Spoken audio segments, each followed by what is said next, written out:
The two most common questions I get are how to turn back the increasingly corrupt system and how to financially prepare for a post-dollar world.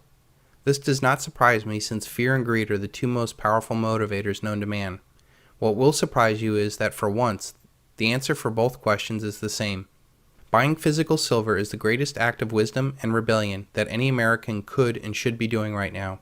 It is both a silver bullet to rebel against the elite's corrupt system and a silver shield to protect your family and wealth in a post-dollar world.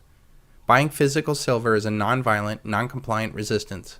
Most importantly, it works outside the system and it cannot be stopped. As long as you play by the elite's rules, the elite will rule. Any effort to work within the elite's paradigm will fail. The Tea Party March on Washington failed. It failed like the 2010 Tea Party congressional campaign. It failed like the Occupy Wall Street movement has. It failed because nothing happened and nothing changed. That is not to say that these were not great exercises in power. It just never will bring about any real change, because awareness campaigns and marches are not enough. Let them march all they want so long as they pay their taxes. Alexander Haig. The elite that own and control our paradigm do not care what we say or do, so long as we do not threaten the root of their power. We have to hack at the root. This silver bullet and silver shield plan will fundamentally change the game and do it from outside the system. It will overthrow the elitist system that enslaves us with debt and do so without a shot being fired. Most importantly, there is no way the elite can stop it. The plan is quite simple. Sell every single asset you own right now and buy physical silver. As with anything in life, knowing the answer is not as important as knowing the why. The why is what brings about fundamental change in your thinking. This change in thinking brings absolute certainty to the outcome. Absolute certainty brings about massive action. Banking was conceived in inequity and was born in sin. The bankers own the earth. Take it away from them, but leave them the power to create money, and with a flick of the pen, they will create enough deposits to buy it back again. However, take it away from them, and all the great fortunes like mine will disappear, as they ought to disappear, for this would be a happier and better world to live in. But if you wish to remain slaves of bankers and pay the cost of your own slavery, let them continue to create money. Sir Josiah Stamp, director of the Bank of England, appointed in 1928, and reputed to be the second wealthiest man in England at the time. Silver is the Achilles heel of the elite's paradigm. By transferring their fake corrupt paper money into real honest money like silver, it will ultimately destroy the control of their money debt system. The more money debt they create, the more it will work against them as we put more of that money into silver. Every single evil in this world is made possible only through the elite's debt money system. Through the control of the privately and foreign-owned central banks, the elite control our money, our food, our industries, our government, our media, our natural resources, our capital markets, our military, and ultimately you. This iron fist control enables wars, propaganda, police states, corruptions, pollution, crime, drug trade, disintegration of families, etc. In fact, if you show me an evil that you fight against, I will show you how it all comes back to the very corrupt basis of our money. I intend to show how silver is an antiseptic for all these ills. Buying physical silver acts both as a silver bullet to all the evils in the world and a silver shield for all that you love in this world. Buying physical silver will bring about more political change than all the political campaigns will ever do. It will reverse the tide of wealth going to the elite and even Asia. It will stop tyranny and free billions from the bondage of debt slavery. It will bring about a new era of human progress unlike anything you can imagine right now. If we simply take away the elite's power, how fast and far could we progress as a race if we did not waste our efforts on debt, wars, and taxes? The silver bullet and the silver shield can and will bring about this change. Now that I've raised the bar to the moon, let's get this show going. Buying physical silver can be the second American Revolution without firing a single shot. In order for a revolutionary idea to take hold, you must feel it in your soul. It is important to know that not everyone has the same motivations. I will attempt to lay out as many rationales as I can to help you commit to this plan and encourage others to do the same. I will use both positive and negative motivations on why you should be buying physical silver. I will appeal to your rational and irrational desires. I will give you the financial, historical, political, geological, mathematical, legal, intellectual, emotional, and even spiritual reasons why you should be buying physical silver. To buy or not to buy physical silver is the greatest decision you have to make before the worldwide collapse of the debt-based fiat currencies. If you fully commit to this idea, you will be taking charge of your future, and I believe you will be creating generational wealth. If you do not commit to this plan, I bet your grandchildren will curse you for not taking advantage of this opportunity of a lifetime.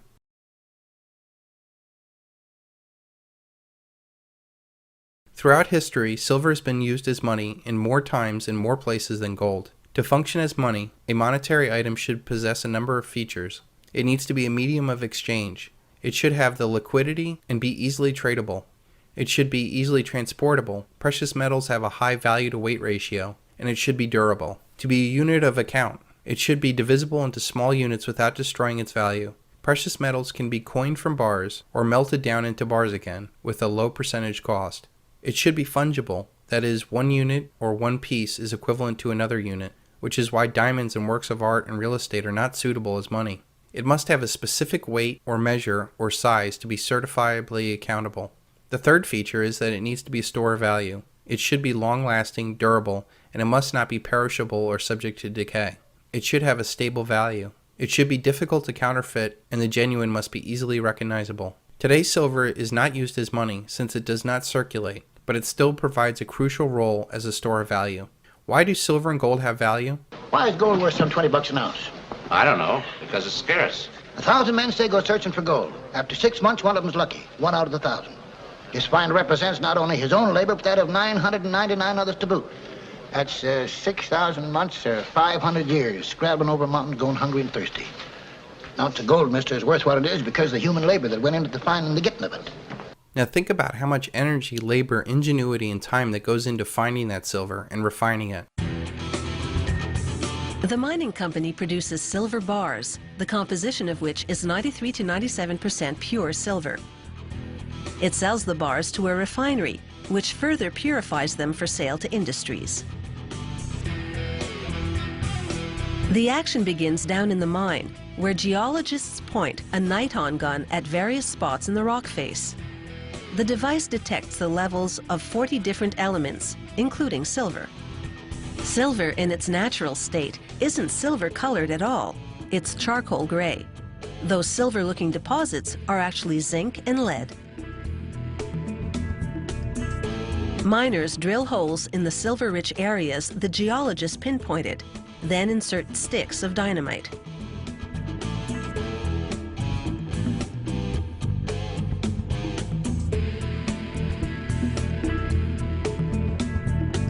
After the blast, carts haul the chunks of rock, called ore, to the surface.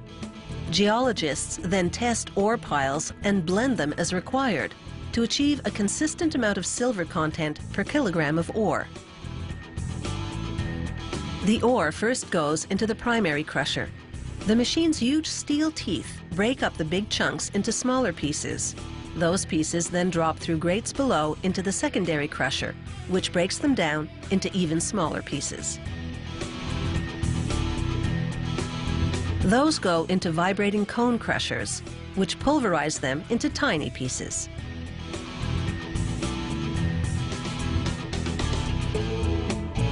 A conveyor transports the crushed ore to the ball mill.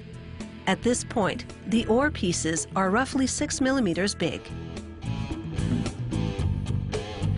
As the mill's large cylinder rotates, steel balls bounce around inside, grinding the ore into powder.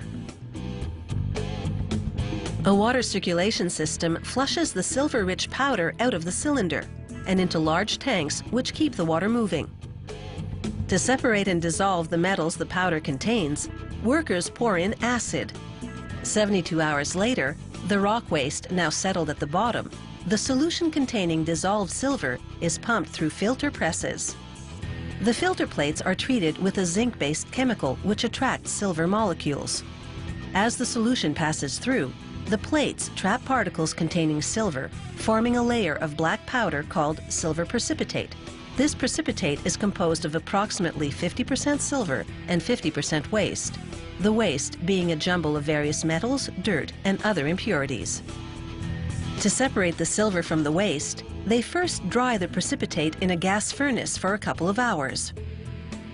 In the mining company's lab, technicians continuously test ore samples to determine the grade, the term for the quantity of silver per kilogram of ore. They heat the samples to 1093 degrees Celsius for about an hour to burn off the impurities. What's left after the burn-off are the silver and other metals, such as lead, zinc, copper, selenium, and cadmium. Lab technicians then treat the samples with a chemical that prevents silver from burning off and put them back in the oven. When the samples come out about an hour later, all the other metals have burnt off and only silver is left.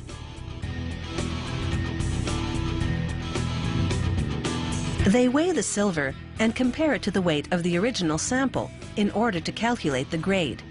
The key to running a profitable mine is to ensure that the grade is consistently within certain parameters. Back at the mill, workers put the now dried silver precipitate into an oven, along with chemicals which prevent silver from burning off. Approximately 4 hours later, the silver and waste have separated and melted. Workers pour them into bar-shaped molds. The silver, being heavier, settles at the bottom. Workers skim off the waste floating on top. In less than 5 minutes, the molten silver cools and hardens, enabling workers to extract what is now a silver bar. The mining company sells the bars to a refinery for processing into industrial-grade silver. It's crazy to think that all those tons of earth were moved just to find 1 ounce of silver, and right now we can buy it all for less than a dinner for 4 at our local sports bar.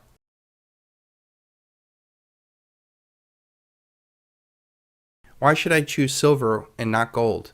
95% of the gold that's ever been mined is still in existence in some form or another because it has been treasured. And yet 95%, if not more, of the silver that has ever been mined has been destroyed or used in such small quantities, for all practical purposes, it's gone forever. The elite and their central banks own tons of gold and no silver. Silver is cheaper than gold. The average American can buy 1 ounce of silver without much thought. But if he wants to even buy 1 ounce of gold, he would probably have to talk to his spouse about it. This means that when the chickens come home to roost, people will be able to afford silver on the way up than they will be able to afford gold. Gold has very few uses compared to silver. Gold mines are common, but silver is mined mainly as a byproduct of other minerals and metals like zinc. The Gold Antitrust Action Committee has led the charge for years in exposing bankers' manipulation of gold. Their investigations and awareness campaigns have led to a heightened awareness of gold in the investment community. GATA is headed by Chris Powell and Bill Murphy. This group spent $265,000 to get a full-page article in the Wall Street Journal asking, "Where is our gold?" This brave action asked the investment community why our gold reserves have not been audited in 50 years and how much gold we really have. I judge men not by the answers they give, but by the questions they ask. This question was a direct assault in the heart of the beast. GATA found out that awareness campaigns are nice, but they do not change the game. And I remember a year or so after that, GATA actually came out and supported the idea to actually sell gold and buy silver, because the battle against the bankers is easier to win in the silver market. No central banks have silver to sell like they do gold. The market for silver is so small compared to gold that very little money would be needed to have the bankers capitulate in their duplicitous acts. When the Gold Antitrust Action Committee says to sell gold and buy silver, you have to pay attention. Silver has been used as an industrial metal for the past 100 years and has not been cherished for what it really is, a precious metal. Industrial metals like aluminum, copper, and iron are plentiful and can be used in huge quantities and disposed of or recycled. Unlike most industrial metals, silver is used in such small quantities in proportion to the finished product that it's not recycled except in photography. My socks have nano silver on them too, and they kill the bacteria that ew. Silver literally has been thrown away into toxic trash piles all over the world and thus has disappeared. In fact, here's a chart showing for the past 64 years the world has consumed more silver than it's produced.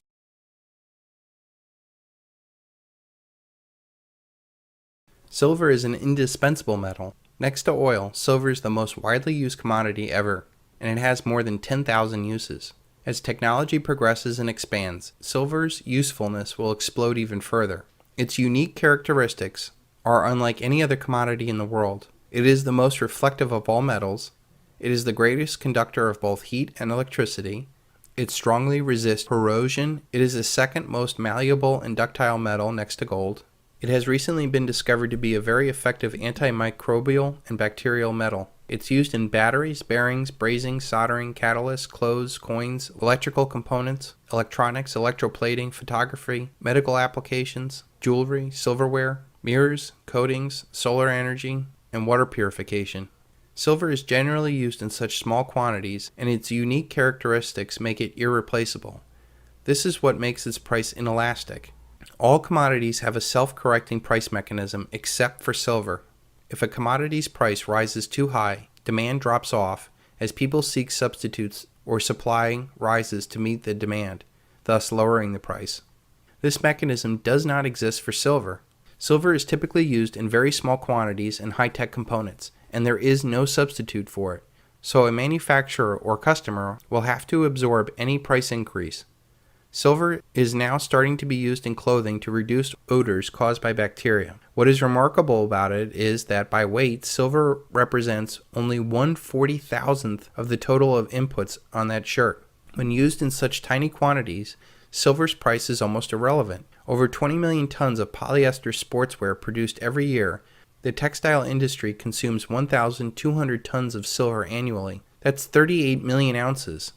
Let's say, for example, the average computer contains 1/10 of an ounce of silver. That would mean that there is about $3 of silver in the computer. Now let's assume the computer in question costs $1,500. If silver were to go to $1,000 an ounce, the same silver in that computer would be $100. Do you think Apple Computer is going to throw its arms up in the air and cry that they can no longer sell computers because silver is too expensive? No, they will raise the price of the computer and probably advertise that it has the most silver in it. Do you think the average consumer is going to say, I would buy a computer at $1,500, but at $1,600, no way? No, they'll find a way to get the extra $100 so they can read the latest online news about Miley Cyrus. It's not just consumer products that are at risk. It's the companies, the industries, the nations that are at risk. Apple has a market cap of $400 billion. If a strategic commodity like silver starts having shortages, their billion-dollar empire is endangered. Companies will go into panic buying, securing any amount of physical silver they can because their entire value-added business is dependent upon it. They will not be buying SLV or certificates of deposits. Only the real physical silver will suffice. They will whip out their huge checkbook and stock up. Now you can see why rising prices actually increase demand. And it's not just the computer industry that's relying upon silver. It's the multi-billion-dollar industries like energy, medical, and the military. And soon the banking industry, as their debt money system collapse. This directly affects national destinies. Governments held approximately 10 billion ounces of silver in 1950 and have been supplying that physical stock steadily into the open market for years. Today there is no more surplus left to sell. The nations that manage their resources the best will win the future. Unlike industrial demand, monetary demand has no limits. The monetary demand will eventually send silver to the moon. How will quadrillions of fiat paper money flow into less than 1 billion ounces of silver? It's impossible. Paper is poverty. It is the ghost of money and not money itself. Thomas Jefferson. I have seen bright and intelligent men fail to understand that the electronic digits in their computer screens are not real money. They always do get it when you hold an ounce of gold or a 100-ounce bar of silver. It's a frightening aspect of our society that we've become so detached from real money that most of us cannot even comprehend real money. Do yourself a favor this week and go to your local coin shop and just touch an ounce of gold or a big fat shiny bar of silver. Then look at that wad of paper in your wallet, or worse, the digits in your bank account, and tell me honestly, where would you rather invest your future?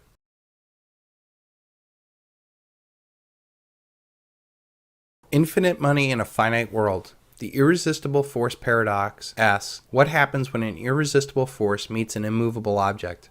Our debt-based monetary system must create more debt each and every year in excess of the debt and interest accrued the year before. The more debt money the bankers create, the more profit they have. The more money, debt, the politicians spend, the more power they have. This sick symbiotic relationship of lender of last resort meets the spender of last resort ensures exponential growth of money. The elite will keep using the power of the printing press to maintain their power, but ultimately this will only accelerate their demise. There is a mathematical inevitable end to this system, as infinite money debt meets the world's finite resources and ultimately the limits of human faith. The more money and debt chasing after fewer goods and services will cause inflation. Ultimately, people's faith in currency will fail worldwide. It will become evident that the elite intend to print the currency into oblivion, ruining the main function of money as a store of value. When this happens, people will throw their depreciating currency at any tangible asset they can get their hands on. Precious metals will be the main beneficiary of this The frightening thing is that it's not just American citizens that will be affected by this global destruction of paper currency, because this will be the first time in human history in which the entire world has become interconnected and dependent upon this fiat monetary illusion. Stop thinking about another American Great Depression and start thinking about the Dark Ages. My suggestion would be to beat the rush and panic now.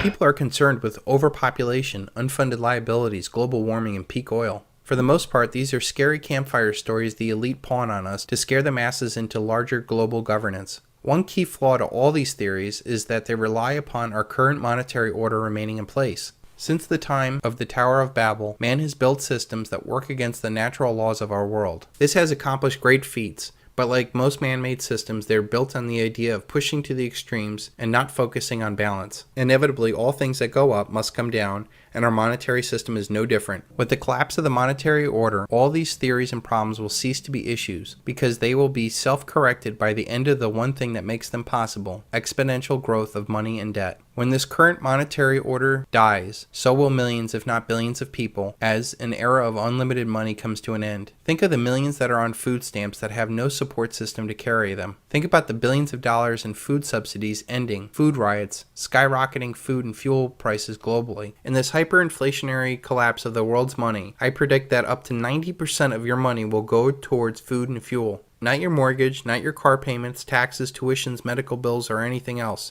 Just the basic necessities like food and fuel. Most will not be able to make this transition and unfortunately will die. And that is before the wars, riots, and violence take even more people down. This dramatic shift in life will also prevent people from having children in this turbulence. There will be a scar in the human experience that will be felt for generations. This hyperinflationary depression will stop global manufacturing in its tracks. So if you're one of those misguided people that believe in man-made global warming, the collapse of the dollar will do more to stop human activity than 10 Kyoto protocols or carbon Ponzi schemes. Peak oil theorists, you can stop worrying too. When the dollar collapses, the energy-intensive Western lifestyle will be cut by 75%. No longer will the economy be able to support gas guzzlers, the largest military power ever known, or wasteful corporate giants. The value of oil will skyrocket, and the demand will drop significantly, leading to a much longer availability of our current reserves. My greatest hope is that the elite will lose their power to manipulate the all-important oil market. I have no proof, but I've been studying these criminals for 7 years, and I believe that they have suppressed technologies that would have rendered oil less important, and I also believe that we have domestic sources here at home that have not been tapped, as they set out to strategically use the rest of the world's oil first. My prediction is after a new monetary order is established, the elite will announce amazing new discoveries here at home that will shock the world. This will also push King Herbert's bell curve out further. Things that cannot go on forever won't. When the mathematically inevitable collapse of the world's fiat currency occurs, all of those problems and theories will no longer matter. There will be a massive inflation in real assets, with precious metals, food, and fuel far outpacing all other assets. This will lead to the final exhaustion as old powers try to hold on to power. This will bring about regional wars, civil wars, revolutions, famine, and disease. These events will cut populations, economies, debts, and energy use, and will throw our lives back into a much more local, slower reality.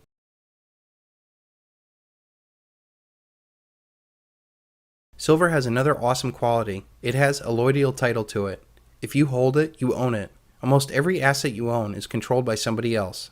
If you own your house outright, you still have to pay property tax, which means you really don't own it. Your cars, computers, TVs, and clothes are rendered less valuable with each registration, taxation, new fashion, or planned obsolescence. Even your stocks are not really yours because the actual certificates are being held by the nefarious DTCC. Who knows if they're selling stock that maybe they don't have? Have you ever heard of naked short selling? Silver is without counterparty risk. You do not have to rely upon somebody else fulfilling a promise for your asset to have value. All paper assets have counterparty risk. They use interest rates to value the risk that you might not get your money back. This will become very important as our society collapses and promises are broken by all. When the collapse accelerates, people will do the unspeakable thing as they become more and more desperate. People whom you have relied upon for years will suddenly break faith. This will not only happen on an individual level, but also on a corporate and governmental level. Pensions will be cut, benefits terminated, interest payments not paid. And this is where things get really scary. At this point, we'll either see a deflationary crash or hyperinflationary depression. It will be a deflationary crash if there's not enough money to pay the increasing debt and interest. but I believe the elite will pay all the obligations to keep their game going. Do you still believe that we should maintain the fundamental principles of Social Security as you did in 83? I think we should maintain the principles of Social Security, but I think the existing structure is not working, and that until we can construct a system which creates the savings that are required to build the real assets so that the retirees have real goods and services, we don't have a system that's working. We have one that basically moves cash around, and we can guarantee cash benefits as far out and at whatever size you like, but we cannot guarantee their purchasing power. And this is why the issue ultimately has got to be resolved in terms of, do we have the material goods and services that people will need to consume, not whether or not we pass some hurdle with respect to how legal financing occurs, because the financing is a secondary issue, and it's the means to create the real wealth, not an end in itself. This will get every promise paid with toilet paper currency.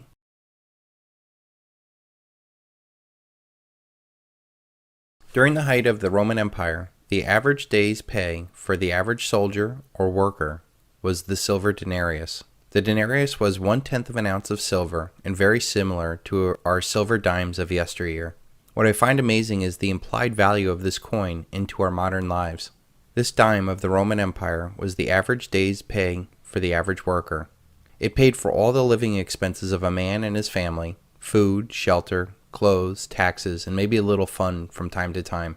How would we begin to relate the value of that silver dime to where we are today? First, think about the kind of work a Roman soldier or a field worker would have to go through to get that denarius. Most likely, that Roman soldier would be enduring terrible conditions or fighting hand-to-hand combat. The average worker would be working 12 hours a day using rudimentary tools, doing arduous tasks to eke out an existence. The average American soldier or laborer probably makes the minimum wage of about $8 an hour. If we multiplied $8 times 12 hours the Roman laborers and soldiers would have had to work, that would make the implied value of that silver denarius about $96. If a denarius is 1/10 of an ounce of silver, then the implied value of an ounce of silver is $960. Let's think about I recently sat down and watched a movie that I had not watched in a long time called Far and Away with Tom Cruise and Nicole Kidman. If you have not seen this movie, I highly recommend that you watch it. The movie starts off with tenant farmers that are slaving away on their landlord's property. They are protesting the raise in rents on their lands. Tom Cruise's dad is killed, and Tom swears revenge upon the landlord. His father's dying wish is that for his son to work his own land one day and be free. Without getting into the whole story about the huge wealth disparity, or lack of freedom, justice, or middle class, Tom and Nicole end up rushing off to America to get free land that America is giving away. The first thing I found interesting was that Nicole's privileged character transferred her wealth from Ireland to the United States in silver spoons. It provided for a lot of value in a very small space. When they arrived in America, they were met with all sorts of problems, including the theft of the silver and a murder. They were plunged into the bowels of society and ended up living in a whorehouse. They finally landed jobs in a chicken factory. There they worked 12 hours a day using steam hoses to take off the feathers of all the chickens. One night, Tom Cruise's character got all fired up and went to the local bar to do prize fighting. He came home drunk, beat up, with $4 in his boot. Then came the one comment that hit me like a rock. Nicole's character said that $4 was more money than she would make in a month at the chicken factory. Factory workers at the turn of the century earned about 10 cents a day, back when the dime was 1/10 of an ounce of silver. This dime for 12 hours of hard human labor is the same dime that Roman soldiers used back when the denarius was 1/10 of an ounce of silver. The $4 that Tom Cruise's character won prize fighting was more money than she would earn in 40 days of continuous hard human labor in that chicken factory. It doesn't stop there. We've all heard that 2/3 of the world today lives off of less than $2 a day. That would be the equivalent of less than 1/10 of an ounce of silver. With the mathematically inevitable collapse of the dollar, the fiat Ponzi scheme, all paper assets, humans will be forced to revalue everything that they do and desire. The idea that 1/10 of an ounce of silver represented 12 hours of hard human labor during the Roman times, factory workers at the turn of the century, and even 2/3 of the world today is very consistent. The average baby boomer has about $88,000 in retirement. While we all know that $88,000 is not enough to retire in this paper Ponzi scheme, and that you need over $1 million to be able to live comfortably, or at least replace the income that you would be giving up. But with interest rates so low, even that is not enough.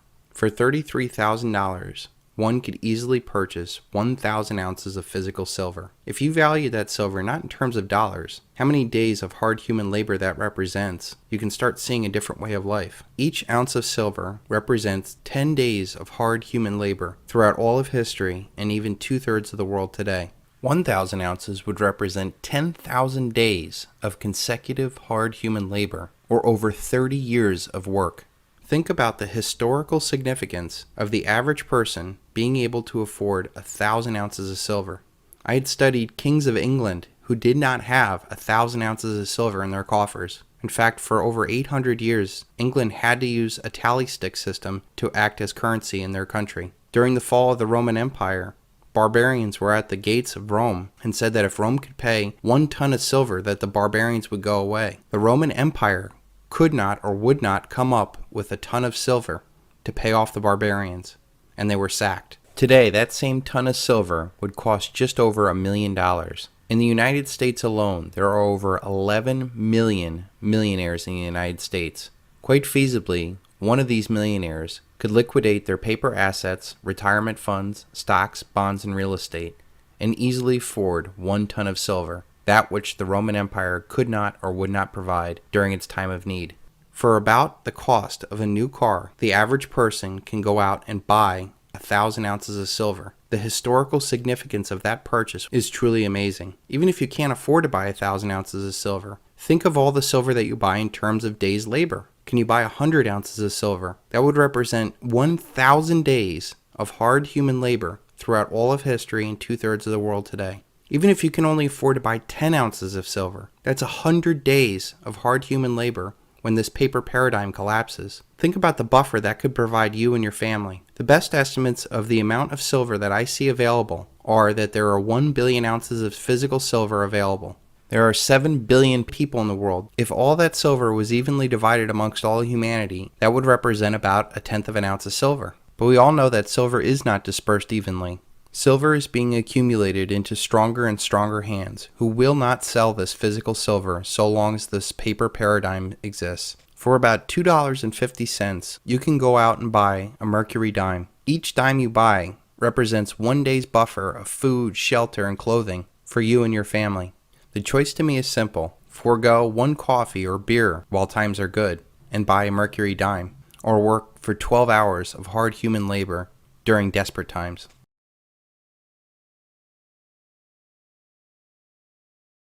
Right now, gold is nearly double its 1980 nominal high of $850. Silver, on the other hand, is still 30% below its 1980 nominal high of close to $50. Can anybody name me anything that is cheaper now than it was in 1980? We all know that $50 in 2012 does not buy you anywhere near what it did in 1980. If we factor that record 1980 price of $50 in silver using the government's rigged inflation numbers, that means we would have a real inflation-adjusted high of silver at $130. That would mean that we're still 75% below the real inflation-adjusted high of silver back in 1980. If we use that same inflation calculator for gold, we would see the real high for gold is $2,300. This means that we're still 25% below that record in real terms. I believe the real high of silver and gold is much, much higher than that for many reasons. First, the government is lying to you about the real rate of inflation. A recent CNBC article shows that the government is lying to you even today about the real rate of inflation. They do this so they can steal from you, plain and simple. Every dollar that they print is a direct tax against your wages and savings. They need to keep your expectations low so that you will not panic while they are gutting you. The government hides this inflation of the currency through 4 major tricks. Number 1 is hedonic adjustments. If a car goes up in price, say from $20,000 to $21,000, it would, on the face of it, show a 5% increase in the price. The government does not want that, so it creates an adjustment which takes into account the value of the options added. They arbitrarily create a dollar figure of value of, say, a better standard radio, better tires, lumbar support, upgraded cloth seats, and a dual exhaust. The government can say that that added $1,500 worth of value to that car. So when calculating for inflation, the price of the car went down 2.5% to $19,500. It does not matter if you don't want, need, or even value those options. The price goes up for you and down for the government. A trick corporations use is to say a 12-ounce can of soda is $1, and through smaller cans they are now 10 ounces and still charge you $1. You lose 17% of your soda, which costs more per ounce. The government says it's still a can of soda and it's the same price, so no inflation. Presto. The second trick they use is substitution. If inflation cannot be tamed through hedonics, they simply substitute a product in the basket with a less expensive product. Say the original basket of goods had filet mignon in it, and it went up from $9 to $10 a pound. They can simply substitute it with porterhouse steak at, say, $6 a pound, and actually say that inflation went down to eat meat. They can then substitute that with ground beef, chicken, pork, or even dog food.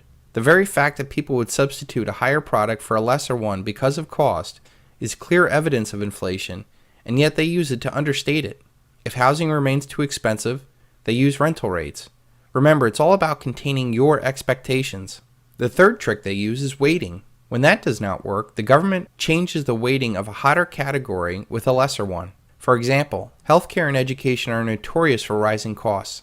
They make up 20% of the economy, and for the CPI, the government might only weigh it as 15%, lessening the effect of the overall number. Or they might weigh certain regions of the country more than others.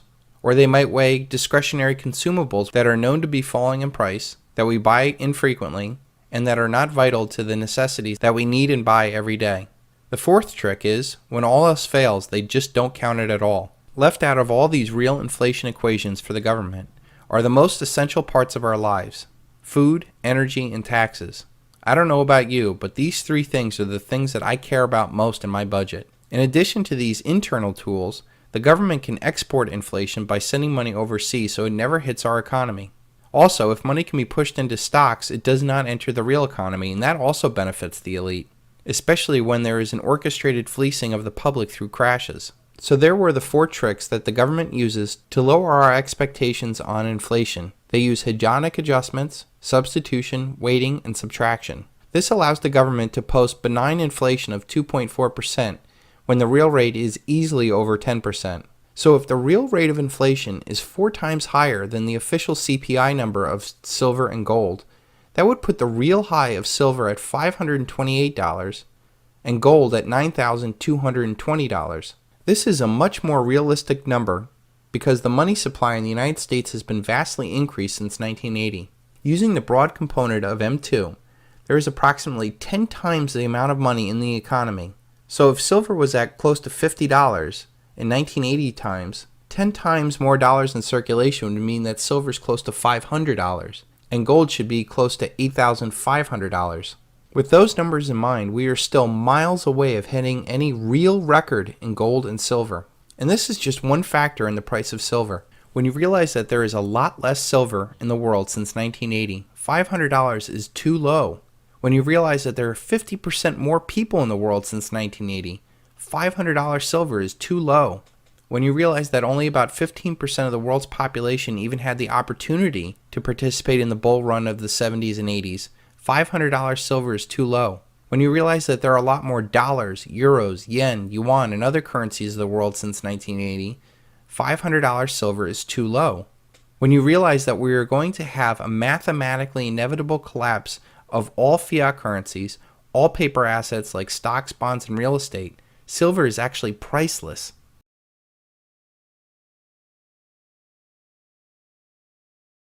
Those that understand that there is a major shift out of paper assets into real assets inevitably start with the gut reaction of buying gold.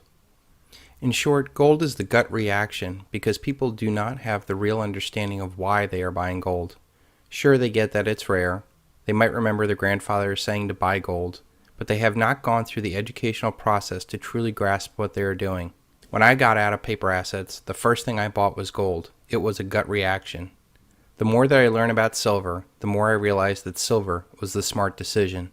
When I started my awakening process, I studied credit cycles and finally understood that the Federal Reserve was a privately and foreign-owned bank. I wanted to get my wealth out of their casino. Now that people are starting to wake up to this reality, they want out also. The first thing that they usually do is buy gold. Gold is the largest precious metal market in the world, and it has the most advertising behind it. People have seen it in movies as pirate treasure, and may have heard that it was confiscated many years ago. I also believe that gold is very impressive to hold and feel, and it's hard not to make it your first purchase. In short, gold is the gut reaction for most paper investors who want out of the casino. The more I learned about silver, the more I saw that it was the only investment for me and my family. I am more bullish now in 2012 than I was when I bet the house on silver in 2005. When you truly understand the fundamentals behind silver, you will see that it's simply the best investment out there. And I challenge anyone to find me a better investment. First and foremost, the reason why I invested in physical silver is because it is a physical, tangible asset. When I say invest in silver, I do not mean anything else but the real stuff in your hand. If you don't hold it, you don't own it. Stay away from SLV, unallocated bullion accounts, mining shares, and stick to the physical. I would hate for you to be right on silver and wrong on the form of silver. We are entering a generational shift out of paper assets into real tangible assets. As I've stated many times in the past, the dollar is mathematically going to collapse, and it is the very basis for our entire world economy. The dollar collapse will be the single largest event in human history, and will dramatically touch every human being on Earth and will leave a scar on generations to come. Yes, it's going to be that big. When the mathematically inevitable collapse happens, all paper assets will be destroyed. This goes for dollars, yen, euro, CDs, munis, T-bills, money markets, insurance policies, pensions, privately owned businesses, structured settlements, social security, dividends, 401ks, IRAs, stocks, options, bonds, and even real estate. Without a functioning currency and the uncertainty it brings, credit grinds to a halt, payments grind to a halt, markets grind to a halt, the world economy grinds to a halt. People panic, and this always leads to war. This naturally leads to investors finding value in real tangible assets like commodities. Commodities are real things that we use every day in our life, like pork, cotton, corn, oil, and steel. The problems with most commodities is storage. I know for a fact that two of the best asset classes to be in terms of real inflation-adjusted returns, will be food and fuel. They are most essential to humanity, and they are hardest to live without. I strongly recommend people stocking up on preparations before they buy silver. You will need at least a 3-month supply of food per person as a buffer for the massive global social upheaval we are going to go through with the collapse of the dollar. The problem with investing in most food and fuel is storage issues. Most food and fuel deteriorates and becomes worthless. Also, storage can be prohibitive because we're talking about some big dollars. I don't know about you, but I certainly don't have a grain silo or storage tanks. In extreme conditions, those that invest in food and fuel put their life at risk. People's violent response to moneyed interests that tried to speculate with people's food during times of crisis is something to consider. In 1565, one of Antwerp's richest men, Pauls van Dale, bought large amount of grain in hopes of driving up prices. When starving people found out about the stash, they rioted all over the city. Speculators and the rich were targeted with violence for their arrogance and greed. Unless you're a farmer or an oil baron, this usually rules out many commodities for the average investor. This brings us to metals because they don't deteriorate. For most metals, storage is a big issue. $8,000 will buy you a ton of copper, but just over 4 ounces of gold. This is why precious metals are sought after, because of their rarity and their ability to store so much wealth in a small space. One of the biggest reasons why people invest in precious metals is that there's no counterparty risk. Its value is derived from its intrinsic value of rarity and potential uses. With precious metals, you do not have to worry about someone paying a dividend or earnings in a depression or a currency collapse. In fact, the worse that things get in the economy, the more people will escape to precious metals and drive up its price. Once you see that precious metals are the place to be, you will need to choose between the 4 precious metals: gold, silver, platinum, and palladium. Platinum and palladium have rarity and industrial use going for them, but they've never been used as money in history. With a currency collapse, I want something that will have the most demand to drive up the price the most. I want my metal to have industrial, investment, and monetary demand. This leaves us with gold and silver as the only 2 rational choices for investment in the face of a mathematically inevitable worldwide currency collapse. So let's go through some of the competitive advantages of silver over gold. Number 1. Silver is the second most versatile commodity, second only to oil. With its growing technological and medical uses, its demand will be vital to any recovery we will see. Silver's unique antimicrobial, reflective, and conductive qualities make it a vital element in many high-ticket projects. Since it is so vital and used in such small quantities, its price is inelastic. If silver goes to $1,000 an ounce, Apple Computers still needs a tenth of an ounce to make their $2,000 computer work at its highest quality. They will simply raise the price $100 to make up the difference. Number 2. Silver is cheap enough for the common man to buy. With gold at $1,750, it's not really conceivable that the average American, much less most of the people in the world, will have enough money to buy even 1 ounce of gold. People are struggling to make mortgage payments, much less buy an ounce of gold. With silver at $33 an ounce, a husband can buy a couple coins without even consulting his wife. Meanwhile, if he blew $1,700 on an ounce of gold, he might have some explaining to do. And since silver is relatively cheap, the higher the price of gold goes, the more demand will naturally flow into silver. Number 3. Gold is treasured, silver is thrown away. Since the dawn of man, gold has been treasured. In more recent times, silver has been trashed as an industrial commodity and not valued as a precious metal. With the rise of technology, silver has literally been thrown away in such small quantities that it may never be recovered. In fact, the United States Geological Survey said that if current trends continue, silver will be the first element to become extinct on the periodic table. Number 4. There are no large stockpiles of silver left. Over the past decades, we have been consuming more silver every year than we mine. This is only possible because we have used up all of humanity's previously mined silver. In 1950, it was estimated that there was 10 billion ounces of major stockpiles of silver. Today, there are relatively none left. So even though that gold is 10 times more rare than silver when mined out of the earth, the fact that gold has been treasured and silver has been trashed makes the silver that is left much more rare than the 10-to-1 ratio that it naturally occurs in. The gold to silver ratio is 1 to 50. It takes approximately 50 ounces of silver to buy 1 ounce of gold. If throughout all of history, for every 1 ounce of gold that has been mined, 10 ounces of silver have come out of the ground, how much longer can we expect to have a 1 to 50 ratio? If silver has been trashed for decades and gold has been treasured, how much longer can we have a 1 to 50 gold to silver ratio? If the amount of dollars invested in gold and silver at Sprott Asset Management, Gold Money, and the U.S. Mint is 1 to 1, how much longer can we have a 1 to 50 gold to silver ratio? At some point, the market's going to recognize the incredible opportunity. And when it does, it will most likely overshoot and make silver actually more valuable than gold. So, if you really want to buy gold, buy silver. You can buy 50 ounces of silver right now, and if the ratio falls to a 1-to-1 ratio, you can trade those 50 ounces of silver for 50 ounces of gold. Number 6. Silver has the largest and most persistent short position of any commodity ever. The only reason why a 1 to 50 gold to silver ratio exists is because the bankers sell paper silver into markets to suppress the price of silver, to give strength to the dollar, and the quadrillion-dollar paper empire that they rule. In May of 2011, when they crashed the silver market, they sold something like 8 billion ounces of paper silver into a market in 5 days.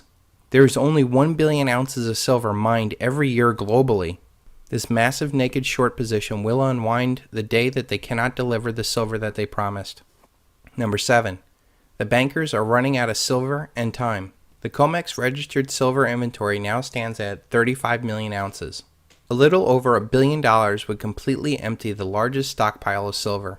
To put that number into perspective, last Friday the United States government increased our federal debt by $120 billion.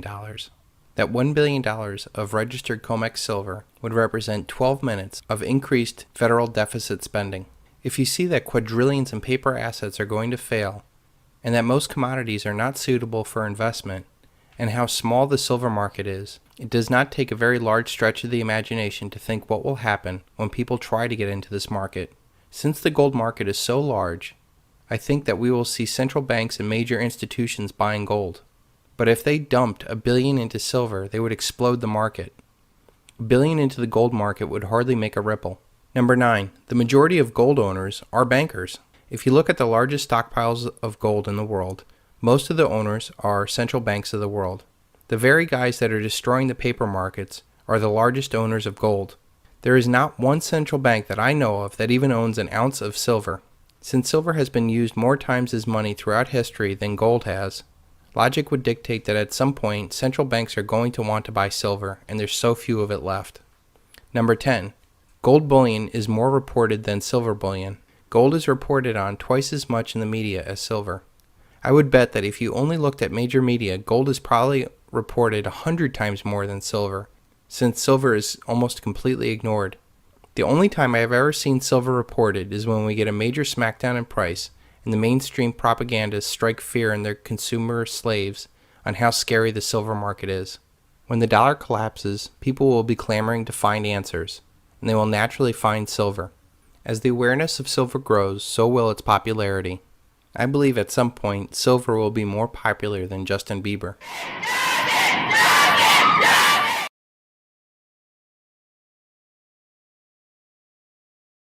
Right now we are witnessing a silver paradigm shift. Silver buyers will no longer be guys talking about Austrian economics or momentum monkeys trying to make a quick buck trading metals. Soon it will be wide-eyed panic buying as people wake up to the fact that everything that they have ever worked for is being destroyed by the massive money creation of the world's central banks. Once people see that the only answer that bankers have is to print more money, and that the only answers politicians have is to spend more money, they will see that there is no safe place on earth to store their wealth other than real tangible assets, and no tangible asset shines brighter than silver. I predict that silver at one point will not be available for any dollar price, so you can throw away all your $50, $100, $500, or $960 price targets, because society will finally see the enormity of the fraud in the silver market. Once this fraud is exposed, no person on earth would dare let go of their silver for fiat paper money. Sure, a couple ounces might be available at the local shop, but the vast majority of silver markets will be as barren as the shelves of a post-collapse Soviet Union grocery store. This global mentality shift in asset values will lead to a paradigm shift where the world no longer wants debt money. Only real money will do in the new silver paradigm. Here are the 11 mentality shifts that I believe silver investors will go through as we enter this silver paradigm. Number 1. Physical investors who've been stacking physical silver will be stunned by the sudden appreciation. It will be akin to someone winning the lottery. They'll be shocked by the enormity of their newfound wealth, which occurs at the exact same time the economy becomes an absolute horror show. A shift in the perception of wealth will confirm that they are holding something truly precious. The years of being told that they were crazy for buying silver will finally give way to, you were right. After the shock wears off, the newly minted wealthy will seek to make the most of this once-in-a-lifetime opportunity. These men were astute enough to buy physical silver when everybody said that they were nuts. They are certainly not now going to give up what they have for some dirty dollars that they didn't want years ago. They will wait for something much, much better. They will not immediately seek opportunities to invest their new wealth in, because the final throes of the debt-based economy will be horrific. No one will invest when it is not certain what will happen to humanity. They will have no choice but to wait until the act plays out and the music stops. The second mentality shift will be long-term paper investors who've been sitting on the sidelines. They will rush to buy physical silver this time around. I cannot tell you how many people I know that have been literally dragging their feet buying physical silver. You know who you are. They understand why to buy, but it's just so hard for them to pull the trigger. Unfortunately, it will not be until much higher prices that they will finally pull the trigger. When they do buy, they will be joining a fast and furious rush as those fence sitters finally panic for the exits. They will see that Europe's debt problem is actually the world's debt problem. We cannot solve debt with more debt. They will see that no paper asset is safe with the amount of money printing that will occur in the next round of too big to fails. This time, the too big of fails won't be some puny billion-dollar company. It will be trillion-dollar nations. I have said that there are quadrillions in paper assets and yet only a few 100 million ounces of physical silver on the market. Right now, there's probably less than 1% invested in silver. What will the price be if it went back to the 15% of the population like it did in the 1980s? Also, those paper investors who have been sitting on the sidelines have already been burned by the MF Global scandal. No longer will they trust those markets anymore, and only physical metal will do. Number 3. Silver retailers will be stunned as people throw their fiat dollars for real tangible metals. Some bullion retailers will celebrate and sell everything that they have at higher and higher prices. They will expect to buy it back at a lower price, but this time, instead of correcting, it keeps going up. After a short while, these former precious metal players will see that the world has changed and that they were on the wrong side of the trade. They will then become one of those panic buyers that they once celebrated selling to. Number 4. The smart silver retailer will see a mentality shift of the silver buyers and take the silver off the market. It will be one of wide-eyed, sudden panic that people's entire life savings are at risk and that they need to buy silver, or any other physical asset for that matter. These new panicked buyers will not be letting go of their silver anytime soon because they will no longer trust the dollar, the stock market, the banks, or the government. The smart silver retailer will now see that the real money is not in selling the metal, but in holding the metal. The longer that they hold it, the more that they may never sell that metal for paper again. They will join the rest of the strong-handed investors that will not sell until a new monetary paradigm is established, or they can leverage their silver directly for other income-producing assets. The smart silver retailer will quit all their advertising, fire all their employees, shut down the vault, and wait. Number 5. The momentum monkeys who play the paper markets on real assets will seize upon the new mentality to drive up paper prices higher as they smell blood in the silver short water. Hedge funds will jump all over this market as they seek to squeeze every dollar out of the silver market. Vast paper wealth will be made in very short time. These momentum monkeys will fail to see that they were right on the trade, but wrong on the vehicle. The paper market will cheat them of their ultimate reward of wealth. The mentality shift in asset values will send real assets soaring at the same time all paper asset markets fail. Even if the momentum monkeys are right on their long silver bet, there is nothing stopping the COMEX from changing the rules for paper traders capping their gains. There is nothing stopping a failure of their brokerage account like MF Global or their bank as the paper market seize up. There is nothing stopping people from not accepting their paper winnings for real physical silver. There is nothing stopping the very dollars that they won from being right on the bet from not having any value at all. Number 6. Will JP Morgan end up being the ultimate silver buyer? Although JP Morgan has long been accused of being a massive short, in the final act, I do not expect JP Morgan to fall on the sword to defend a failing system. JP, along with many other banks, know full well the reality of the physical silver market. They have been perpetuating this fraud on a massive scale for years. They have kept regulators at bay by having their boys actually becoming the regulators. They know full well that they're trading 100 paper ounces to every 1 physical ounce. They're doing this because it's easy money to be made right now. During this silver paradigm shift, they will change with the wind and be the first in line for the real metal that they are in control of. These bankers will most likely shift their losing silver short positions onto some other shell company, pension fund, Federal Reserve, or most likely the taxpayers. These former silver shorts could ride the physical market all the way up. Number 7. Institutional silver sellers will take their silver off the market. Most people do not realize that the recent depletion of silver on the COMEX has not been from people buying and taking delivery of physical silver. It has been from the cancellation of warrants of sellers no longer wishing to sell. This is a huge factor in the supply side of silver that will push the price up further. Number 8. Miners will no longer seek to rush to push more real metal into the paper markets. If miners do sell their metal, they will most likely sell it in Asia where there will be a huge demand for the metal. These miners will also see that they could have huge power like OPEC or De Beers, and that there is great power in restricting the output of their product. Eric Sprott recently suggested to 11 of the top silver producers that they no longer sell their metal for paper dollars to put those dollars into a bank. That the best way to serve mining investors is for them to keep some of that metal in reserve as an asset,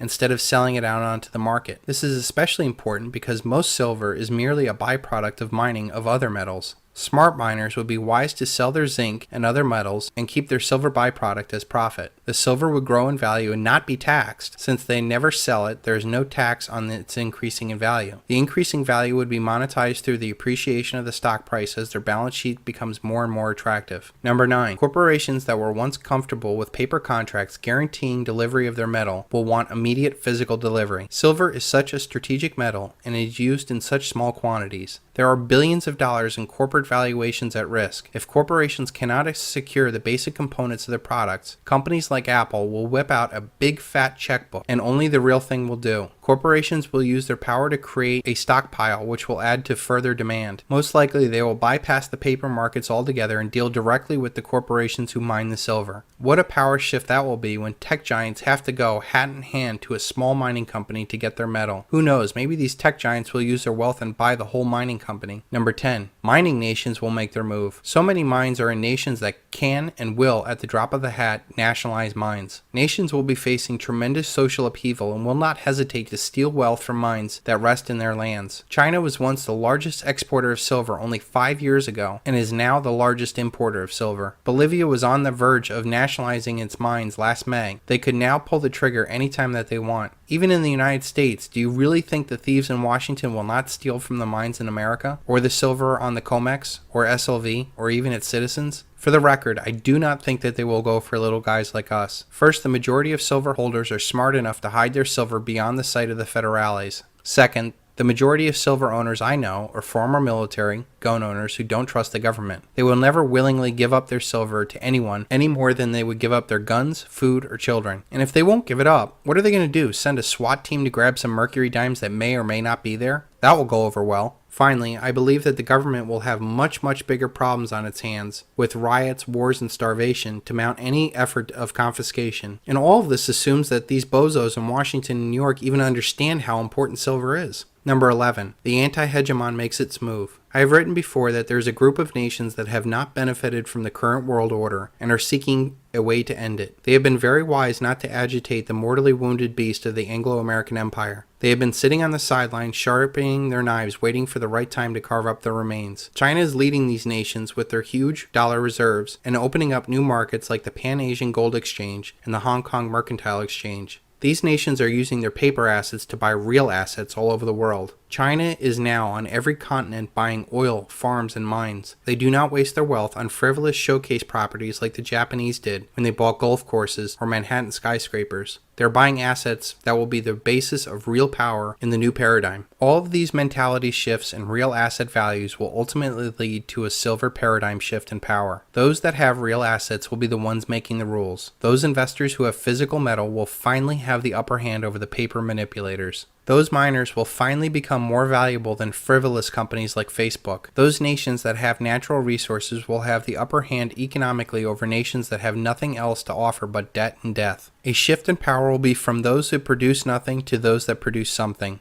Reality will take hold, and the day of something for nothing will be over for good. When this game changes, you will see that counterparty risk becomes the most important aspect of investing. Paper assets rely on another party to fulfill their end of the bargain. Real assets do not. When the world is panicking, it will be every man for themselves. There are many more powerful people higher up on the food chain that will get theirs before yours. A very wise man, Ponce, once said, "If you don't hold it, you don't own it." When this shift happens, will you be in the right place at the right time?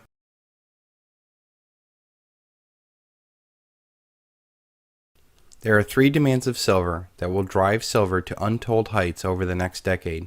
These demands will rise dramatically just as it becomes apparent the supply of silver becomes scarce. The confluence of these 2 forces will destroy the quadrillion-dollar empire of lies and the current debt war paradigm. I will show that these 3 demands occur at various stages, and the final stage is being set for the most dramatic rise in price we have ever seen. The first demand is industrial demand. First and foremost, silver is being used as an industrial metal. Silver is the indispensable metal. Next to oil, silver is the most widely used commodity ever, as it has over 10,000 uses. As technology progresses and expands, silver's usefulness will explode even further. Its unique characteristics are unlike any other commodity in the world. It is the most reflective of all metals, the greatest conductor of both heat and electricity, strongly resists corrosion and oxidation, second most malleable and ductile metal next to gold, and it has recently been discovered to be a very effective antimicrobial and bacterial metal, and is now even being used in the war against cancer. Silver is generally used in small quantities, and its unique characteristics make it irreplaceable. This makes its price inelastic. All commodities have a self-correcting price mechanism except for silver. If a commodity's price rises too high, demand drops off as people seek substitutes, or supply rises to meet demand, thus lowering the price. This mechanism does not exist with silver. Silver is typically used in very small quantities in high-tech components, and there is no substitute for it, so manufacturers and customers will absorb any price increase silver provides. The industrial demand has been the primary demand of silver over the past decades. Silver users try to keep the real physical price of silver low. When coupled with the drawdown of billions of ounces of silver stockpiles over the years, this has been relatively an easy task. The industrial demand of silver is physical, but we will see that the industrial participants want to keep the silver price low so as to make more money on their value-added goods. This demand is growing and inelastic to price, which provides a very strong base for the next demand to put some more fuel on the fire. The next demand is the growing investment demand. This demand has almost been dead for the past generation of investors. This demand has a Jekyll and Hyde component to it. It has a paper trader component to it that simply wants a horse to bet on. These investors are primarily Anglo-American institutional investors and tend to want the silver price lower. But what they really want is to get big swings in the market. They trade anywhere from 40 to 1,000 paper ounces of silver for every real physical ounce in the market, and they only usually take about 3% of the real physical off the market when it is traded. This institutional demand is still in its early stages and seems content in the paper chase of the trader market. This institutional demand is set to grow not only in acceptance, but in worldwide audience and finally in physical metal. Institutions seem to follow the leader, and when it becomes apparent that silver is up 20% a year while the stock market is flat, it won't take long for these sharks to smell blood in the water, and they'll want more exposure to silver and other commodities. At first they'll play the paper market, but soon they will want the real thing. Foreign institutional investment demand is quite different than our institutional investment demand. They don't seem interested in playing the paper chase, and they want real physical silver. They seem intent on dumping dollars for real assets. The opening of the Hong Kong Mercantile Exchange is a good example of this. During the last bull run of silver in the 80s, only Western nations participated in that market. Since then, there is 10 to 20 times more capital in the world. There are 50% more people living in the world today, and now all of the world can participate in this silver bull run. China, India, and Russia are leading the charge to buy more and more precious metals. There are a lot of potentially useless dollars floating around the world, and they want real tangible assets in return.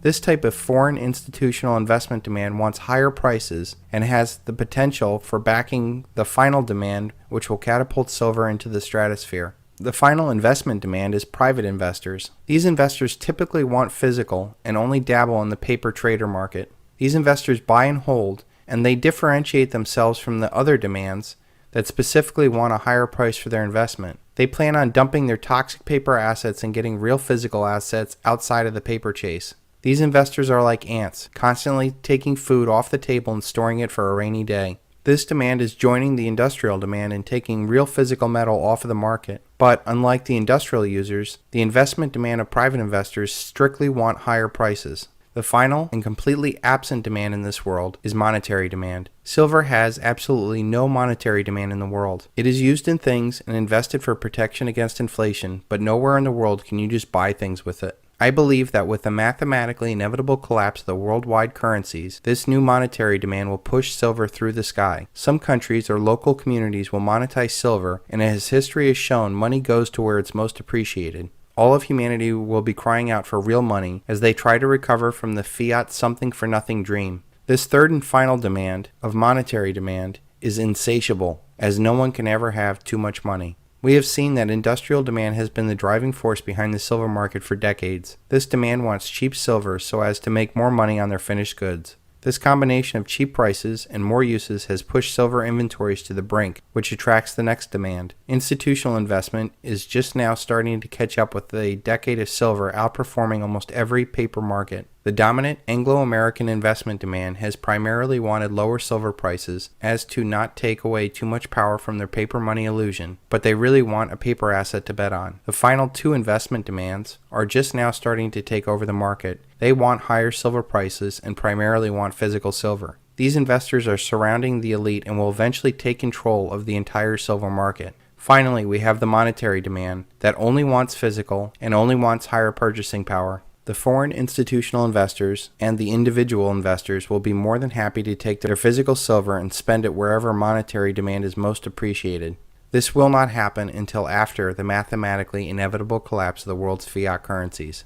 Until then, it has been a great investment, and based off of what we've seen here, the final monetary demand will push silver much, much higher.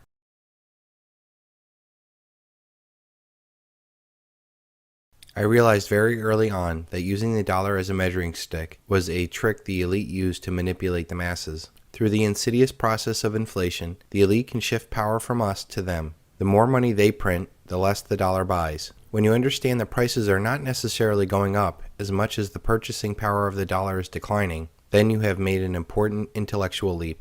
In May of 2011, when silver got close to its 1980 high of $50 an ounce, everybody was crowing that it was the bubble top. The reality is that $50 in 1980 had a ton more purchasing power than it does now. 31 years of debt and money printing has cut the value of that $50 tremendously. If you go by the rigged Bureau and Labor Statistics numbers, adjusting for inflation, silver would have to get back to $143 an ounce just to get back to its inflation-adjusted highs from 31 years ago. If you are using real inflation-adjusted numbers, like those from John Williams at shadowstats.com, then silver needs to at least get to $450 an ounce. And that is just accounting for inflation. When you factor in decades-long physical deficits of silver, trillions of unfunded liabilities, and the mathematically inevitable worldwide fiat currency collapse, the case for silver is even stronger. I knew the dollar could not be trusted as a measuring stick, so I started to search for something else to guide me. I found that ratio investing was the best way of overcoming this dollar-centric view of the world. The idea is simply taking the currency out of the equation and simply divide asset by asset to get its ratio of purchasing power. It is all I've seen with my historical case of $960 silver. Most importantly, this line of thinking will help you see values that we are investing for in a post-dollar world. So here are the 3 big charts that I watched for silver for the past 7 years. The first chart is the one that literally got me to bet the house on silver in 2005. When I got out, the ratio was 42,000 ounces of silver for the average house.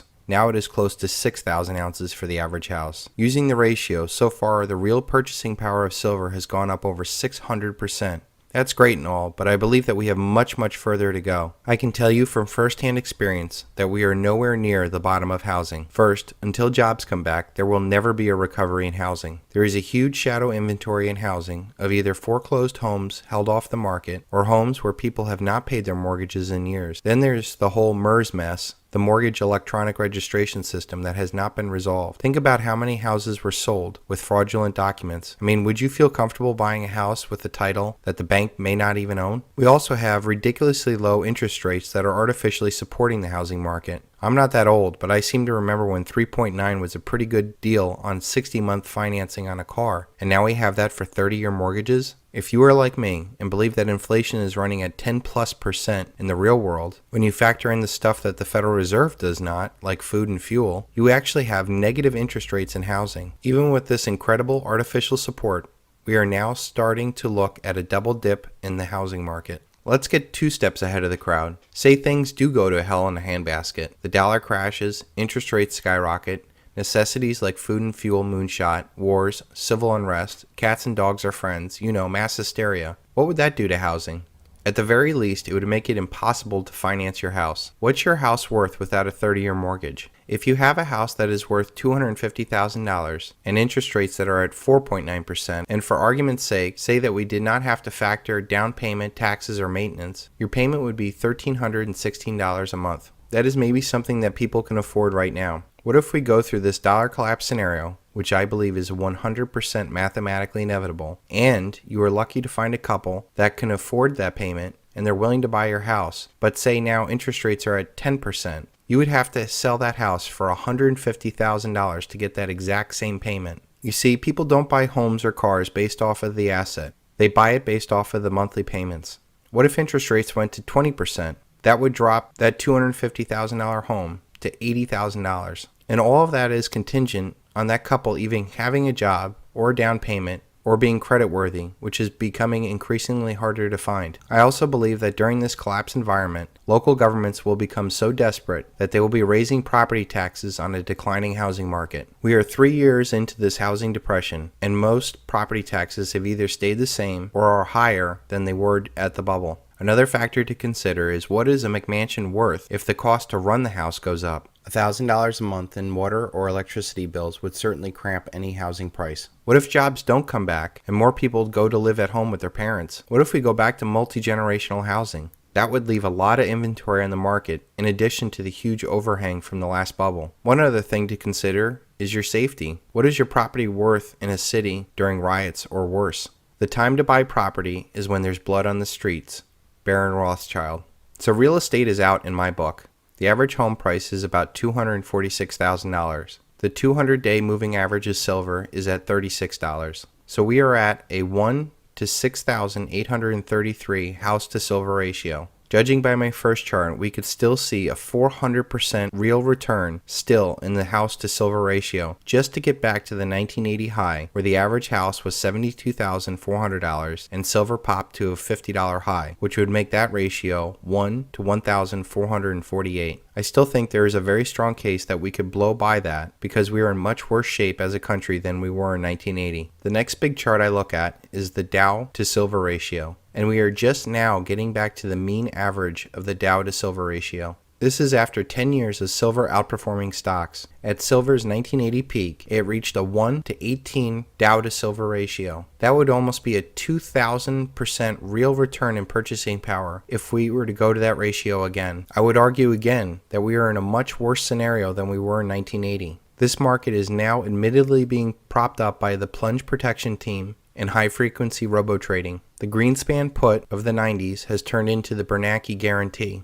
The average dividend of Dow stocks is a paltry 2.6%, which after taxes and inflation is nothing. The Dow is double what it was in the middle of the crisis of 2008. If we go through the same kind of crisis this time, there will be no safety nets of savings that we did last time. On top of that, having my money sitting in a brokerage account in Wall Street does not sit well with me, especially after the MF Global scandal. The final chart I look at is the gold to silver ratio. Once again, we are just getting past the mean average. If we go to the 1980 high, we could still see a rise in real purchasing power against gold. The ratio that gold and silver come out of the ground is 1 ounce of gold for every 10 ounces of silver.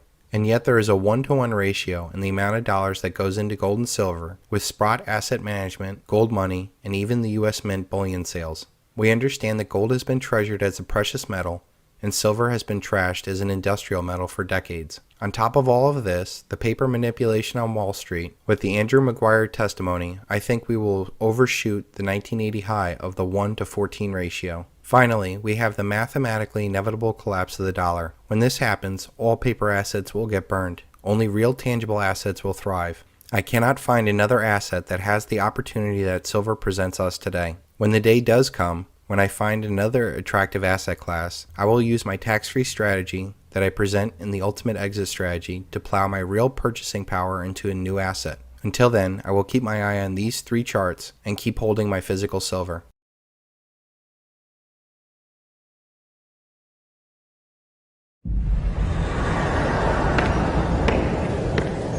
为什么强大的国家都会走向灭亡呢？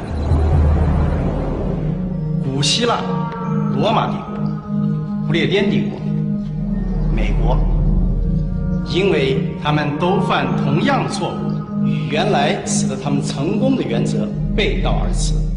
Despite recent setbacks in the stock market, housing market, and your current economic situation, it is not still too late to dream about retirement. The collapse of the dollar will be the single largest event in human history. It is a mathematical certainty that it will collapse. It will either be an outright default, as the increasing interest on the debt becomes too large to even pay the minimum payment, or the more likely scenario, that we will pay our debts with worthless money into hyperinflation. Every aspect of a person's life will be dramatically affected as people learn what counterparty risk is to a paper asset. Wealth will be transferred from paper assets to tangible assets. People must understand that hyperinflation is not necessarily a financial event. It is a psychological event, one which people change their perception of wealth from paper to tangible. Understanding that the collapse is going to happen, and that it will be the single largest event in human history, leaves you with one choice: denial or prepare. There is great news about this collapse. Those that saw this coming will know what to do when it gets here. I spent 7 years researching and preparing for this project in order to understand every aspect of this inevitability. I wanted to know how our world worked, who created it, how they came to power, and what was coming. I am compiling all this work into this video series to help people go through the 5 stages of awakening so that they can become aware and prepared. This awareness is absolutely vital before you do anything. If you do not understand why you're doing what you're doing, you will either not do it or be swayed off course during the coming turmoil. I highly recommend that you take the time to go through this video series properly. Once you are aware, it is time to prepare. The paradigm shift from paper assets to tangible assets is pretty simple when you think about it. All paper wealth is not real. It is a promise to pay. This promise to pay works in a peaceful, growing environment. Eventually, we get to the point where everything starts to fall apart and people cannot keep their promises. Now, we're getting to the point where people won't keep their promises. For the most part, this can be papered over for a while by bailouts and printing money, but eventually that leads to the collapse of the currency as a store of value, and that takes down all other paper assets. Paper assets exist in our mind and not in the real world. They work so long as the paradigm that they were created in still exists. Our paradigm is built off the ability to print the world's reserve currency, to create unlimited debts, to run a global military empire, to secure the world's resources and shipping lanes for our corporations to harvest. With the collapse of the dollar, all of that ends. 美国政府企图以庞大的开支和税收来摆脱严重的经济衰退，巨额的所谓刺激开支、庞大的医疗改革、政府接管私有企业、债务累累。 Tangible assets are real things that you can touch and have intrinsic value. Water, food, guns, tools, etc. are all things that you use in your daily life. You're going to need a buffer of supplies to deal with the violent transition society is going to go through after the collapse of the dollar. This buffer will be the things that you need and the means to protect them. Once you feel comfortable and you want to invest for the future, silver becomes the only obvious choice. Most people dream about retirement. Sadly, the average baby boomer only has about $88,000 in retirement savings. Baby boomers are going to have the hardest time transitioning into this new paradigm, after sacrificing the best years of their lives chasing after a paper paradigm that is going to fail them the moment that they reach for it. Most boomers will not be able to deal with the coming collapse, as they had already been hurt once in the stock market bubble, the housing bubble. The final debt bubble may be too much for most to live through. $88,000 may not be enough to retire on, but I do think that there is an opportunity, given this coming collapse and this paradigm shift, that baby boomers have one last shot at securing their future. For $34,000, the average baby boomer could get 1,000 ounces of silver. I have already shown in previous videos that throughout all of history and 2/3 of the world today, 1/10 of an ounce of silver represents 12 hours of hard human labor. Using this blood, sweat, and tears ratio of silver, it is very easy to see that 1,000 ounces would be the equivalent of 10,000 days of hard human labor.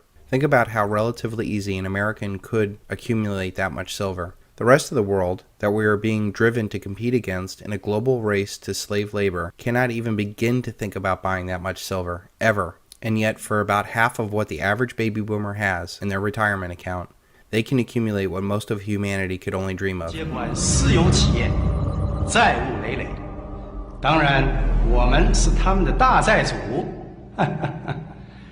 现在他们都得给我们干活。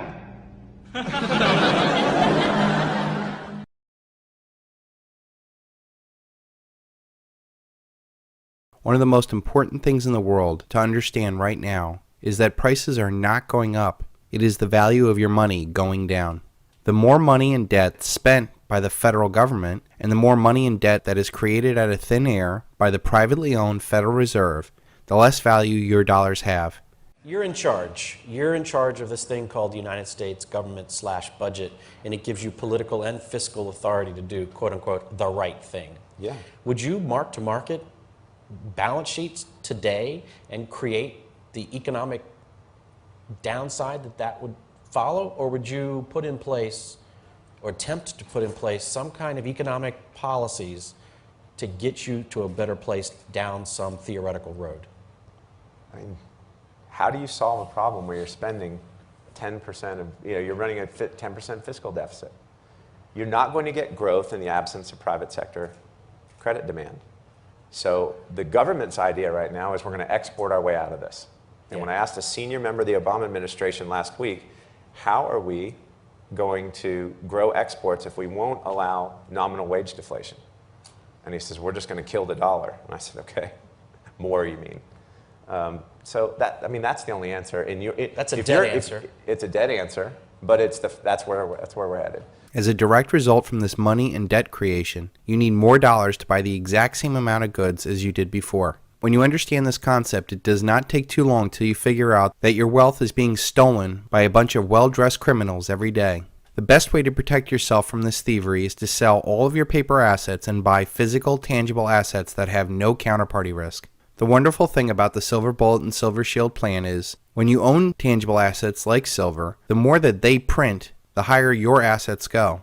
This should, at the very least, protect your purchasing power and at the most create tremendous amount of real wealth. Before Nixon closed the gold window in 1971 and before 1964 when the government took our silver out of our coins, a gallon of gas for about 50 years was about 25 cents a gallon. This was because you were selling essentially one tangible asset, your silver quarter, for another tangible asset, a gallon of gas. Without having a debt-based currency, the measuring stick of the dollar never stretched for more than 50 years. As soon as we got off the silver and gold standard, this freed the bankers and the politicians to create more and more debt and money and that has destroyed our purchasing power of the dollar. I believe that we are going to see $6, $7, $8, $9, $10 for a gallon of gas, not because of peak oil or some revolution in the Middle East. I believe that this will happen because the money supply, which is a much larger threat to your well-being, is exploding, and that it will destroy every dollar you have ever worked for. From 1920 to 1964, a gallon of gas could be bought for a single 90% silver quarter. In 2010, when gas was about $3 a gallon, guess how much those same 90% silver quarters are worth? You guessed it, about $3. Do you want to know what that 90% silver quarter is worth today? You can go to a site called coinflation.com, and right now that same quarter is going for about $6. The reality is that gas is not going up in terms of real money like silver. Here's another example of how to look at it. A gas station in Ashland, Oregon was selling a gallon of gas for 20 cents, but if you look at the sign, it specifically says if paid with pre-1964 dimes, quarters, half, or dollar coins. This is a great way to educate people about how much our currency has been debased. As you all know, the price of gasoline has not gone up as much as our currency has been destroyed by the exponential money printing diluting the value of our money. The obvious result of this inflation is that we need more worth less dollars to buy the exact same amount of goods and services. If you realize that decades before silver was taken out of our money in 1964, after JFK was murdered, an executive order 11110 was thrown out, a gallon of gasoline sold for about 25 cents. The reality is, this is a good deal historically speaking. I believe that silver is telling us that there is a lot more inflation on the way. Right now, that silver quarter is worth about $6, and I believe it'll go much higher than that. In fact, I believe it'll get to the point where you will not be able to exchange dollars for gasoline, because those countries and companies that sell gas will realize that the store value of the dollar is completely worthless, and they will not sell their precious resource for something that can be printed out of thin air. When that reality hits the world, only people who have silver will be able to buy gasoline. There will come a time when the dollar's value will decline so much that people will be begging for real silver. Silver has been trashed for decades as an industrial metal and not valued as a precious metal. This industrial use and supply deficit has destroyed most of the above-ground stocks of real physical silver. Now investment demand is starting to pick up to protect against the destruction of paper assets. This investment demand alone will send silver's value to the moon, quadrillions of paper wealth tries to find its safety into real tangible assets. The final hyperdrive for silver will be when people demand real money as their fiat money dies. This is when the purchasing power of silver will dramatically increase. There will be direct transaction of silver for real goods and services like this gas station shows. People will no longer fear the government like they do now. People will see that they have been raped by the criminal elite and do anything and everything to survive and not get fooled again.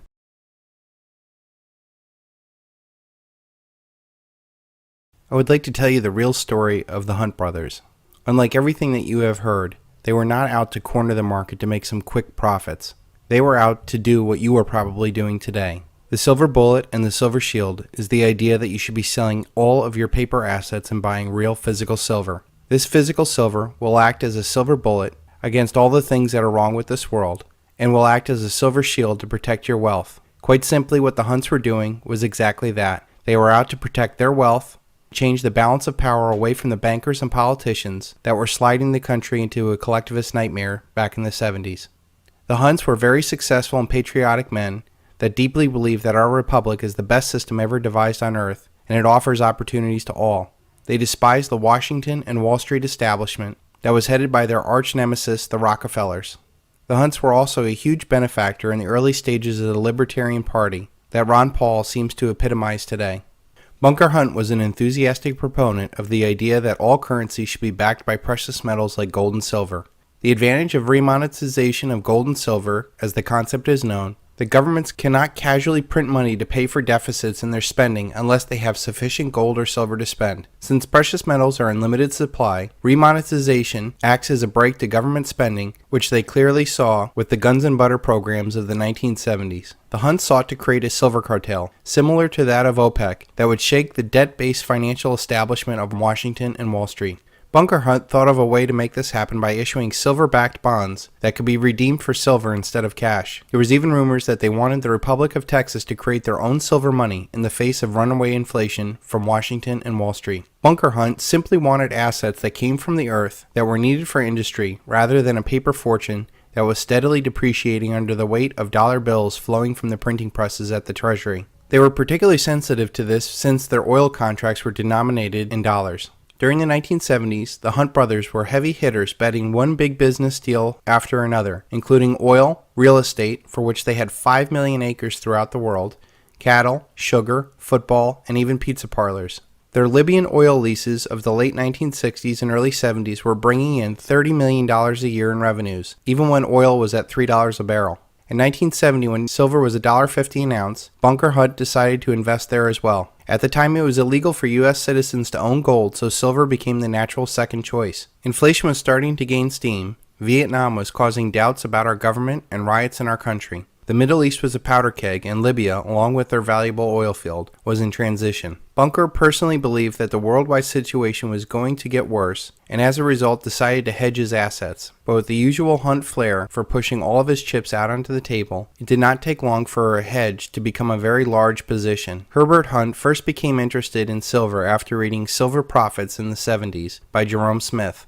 The premise of the book was that the government was clearly following the Keynesian model of economics that would print money to debase the currency and ultimately destroy the dollar. Herbert felt that once the dollar died, the republic would die also. Jerome Smith stated that the decline of the dollar would be the first worldwide runaway inflation and depression in the history of the world. He said, quote, "The world monetary system is on a collision course with chaos. The solution is contained in the problem. One can protect oneself from the forces of destruction by converting those resources that are denominated in paper money into hard assets, into real value, preferably into assets whose values are not subject to arbitrary management by anyone, ideally assets that are both hard and highly liquid, into real money like gold and silver." The Hunts also learned that when demand rose for silver, the price would continue to rise, as its price is inelastic. They saw silver as a perfect investment, for it was a silver bullet to the collectivist establishment on Washington and Wall Street headed by the Rockefellers, and a silver shield to protect their assets as they transitioned.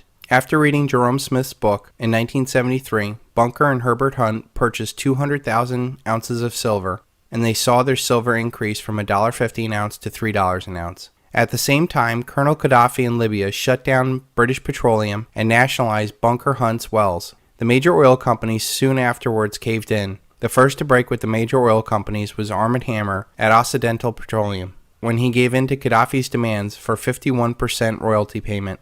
After Arm & Hammer caved, the other oil companies lined up and gave in as well. The results were an empowerment over major oil companies the Middle East countries had never experienced, and that emboldened them to form OPEC and the oil embargo in 1973. Bunker Hunt grew angry at the State Department's lack of support for his lost Libyan oil fields and hired John Connolly to help negotiate with the Libyans without any success. He blamed the big oil companies for using him as a sacrificial lamb in Libya and then hung him out to dry on his own. At the head of the major oil companies were the Hunts' arch enemies, the Rockefellers. Bunker Hunt felt that Washington and New York Eastern establishment was being led down the road to socialism by the Rockefellers.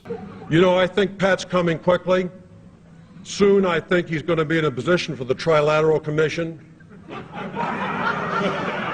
And if he shows promise beyond that, there's Bilderberg.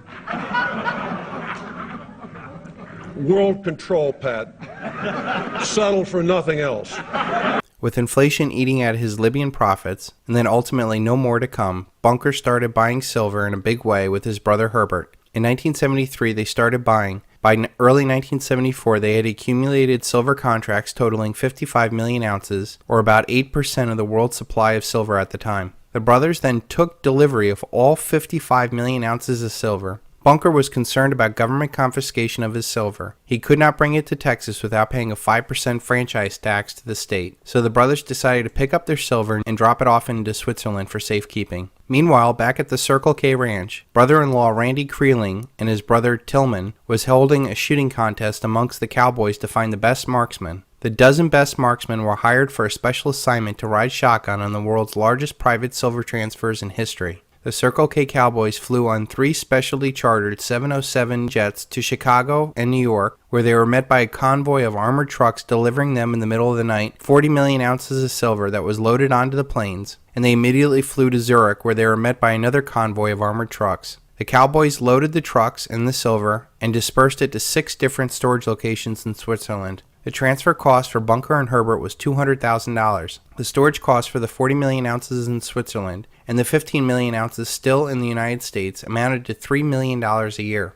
By the spring of 1974, silver rose to $6 an ounce, and rumors were flying around that Hunts were trying to corner the silver market. At the time, annual production was about 245 million ounces, and the annual demand was 450 million ounces. The Hunt brothers just took delivery of 55 million ounces. The big question was, how much silver was out in private hands? Of the estimated 700 million ounces of silver, only about 200 million ounces was available for delivery against the futures contracts. That same spring, Bunker appeared on the floor of the COMEX in New York for the first time and declared that almost anything is better than paper money, and that any fool can run a printing press. The silver market dropped to the $3 and $4 range after that, but Bunker and Herbert just held on and worked other deals. Herbert's real estate deals in North Dallas were paying him handsomely during the 70s, while Bunker's racehorse business did well. Penrod drilling was expanding all over the world and moving quickly to offshore rigs. Hunt Oil's other holdings were increasing in value as the worldwide price of oil escalated.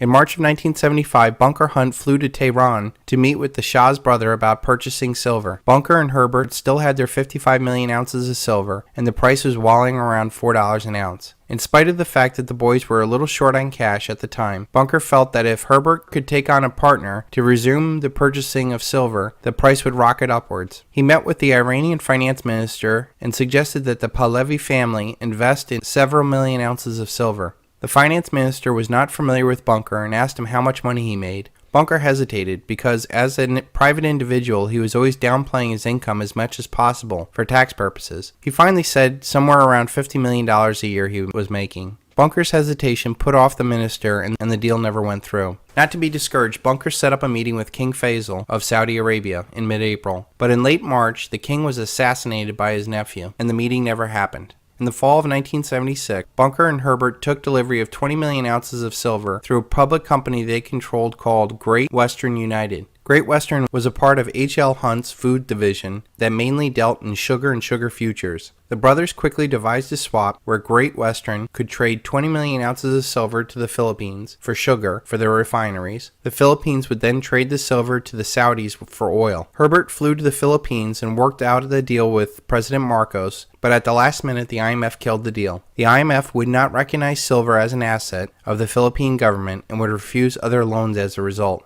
The deal fell through, and the brothers sold 20 million ounces of silver the next year. Once again, Bunker felt thwarted by the Eastern establishment headed by the Rockefellers. In the spring of 1977, the brothers attempted to take over the largest silver mine in the United States, the Sunshine Silver Mine, through Great Western United. They succeeded in acquiring 28% of the stock with an option to purchase the balance at a later date. They then turned to another commodity play and invested in soybeans. They were a little short on cash, so they used their silver as collateral. As usual, the brothers went into the market a big way. The legal limit for a single investor was 3 million bushels. The brothers brought in other family members and had a total stake of 22 million bushels. The CFTC cried foul and filed suit against the Hunts. The Hunts claimed that other large families did the same thing to get around the 3 million bushel limit, and since they were not part of the Eastern liberal crowd, they were being unfairly targeted. After the smoke cleared, they still made $40 million profit on their soybean futures. They were fast gaining a reputation for playing fast and loose with the rules concerning the commodities trading. By the late 1970s, the Hunt first family fortune was estimated to be in the range of $6 to $8 billion. In 1978, John Connolly introduced Bunker to a Saudi sheikh at the Mayflower Hotel in Washington. A year later, International Metals Investment was incorporated in Bermuda between Bunker, Herbert, and the two Saudi sheiks. It's speculated that the two Saudi sheiks were actually fronting for a member of the Saudi royal family. In early 1979, the price of silver rose steadily to $8, and the Sunshine Mine deal fell apart. The stockholders demanded more money for the balance of the purchase since the mine was now worth more due to the increase in silver. The Hunts' tender offer failed. They sold their interest back to the management trust. In the summer of 1979, the Hunt brothers started buying silver through the International Metals Investment Group, along with their Saudi partners. Over 43 million ounces of silver contracts were purchased through the COMEX and the CBOT, with delivery to be taken that fall. In the fall of 1979, the price of silver doubled from $8 to $16 in only 2 months. other syndicates with big money behind them started buying silver. The COMEX and the CBOT started to panic. In 1979, the warehouses of the two exchanges only held 120 million ounces of silver, and that was the amount that was traded in October alone. Many people, including the Hunts through their International Metal Investment Group, were taking delivery on all their contracts. October 6, 1979, Paul Volcker introduced the first stage of anti-inflationary measures when the Federal Reserve requested that the American banks avoid loans for speculation, especially in commodities. The brothers were starting to fear another confiscation by the United States government, FDR style, since things were coming to a head. Late 1979, the CBOT changed the rules and stated no investor could hold more than 3 million ounces of silver contracts, and the margin requirement was to be raised. All contracts over 3 million ounces per trader must be liquidated by February of 1980. Bunker Hunt accused the COMEX and the CBOT board members of having financial interest in the silver market themselves. Investigations later found that many had substantial silver short positions and were hemorrhaging money as Bunker sought to squeeze the market. Bunker knew that a shortage now existed, or they would not be screaming so loudly. He bought even more. The price on the last day of 1979 was $34.45. At this point, Bunker and Herbert held 40 million ounces in Switzerland and 90 million ounces of bullion they jointly owned through International Metals. In addition to all that, International Metals had contracts for another 90 million ounces due for March delivery from the COMEX. The younger brother, Lamar, had even entered the arena and had taken a $300 million silver position by the end of 1979. Finally, on January 7th of 1980, the COMEX changed the rules to only allow 10 million ounces of contracts per trader, and that contracts over that amount must be liquidated before February 18th. The CFTC promptly backed up that ruling. On January 17th, silver hit $50 and Bunker continued to buy. At that point in time, the Hunt silver position was worth over $4.5 billion, bringing their profits into silver at $3.5 billion.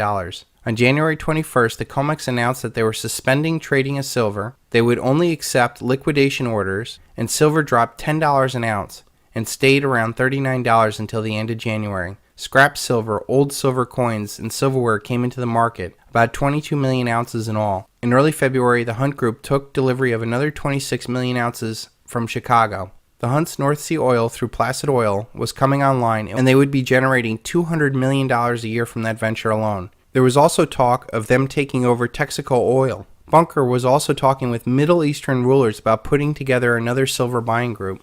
By March 14th, silver was down to $21 an ounce. Paul Volcker had raised interest rates and the dollar had firmed up. This made borrowing to speculate on silver even more expensive. International Metals held 60 million ounces of future contracts. Their margin call on those contracts amounted to more than $10 million a day. Bunker still believed that it would go back up if he could only promote more buying. He scrambled around Europe looking for a buying partner, but the more the price dropped, the harder it was to borrow money against his silver holdings to buy even more silver to hold the price up. Finally, on March 25th of 1980, the Hunt brothers ran out of cash. Bunker, Hunt, and Herbert simply said, "Shut it down."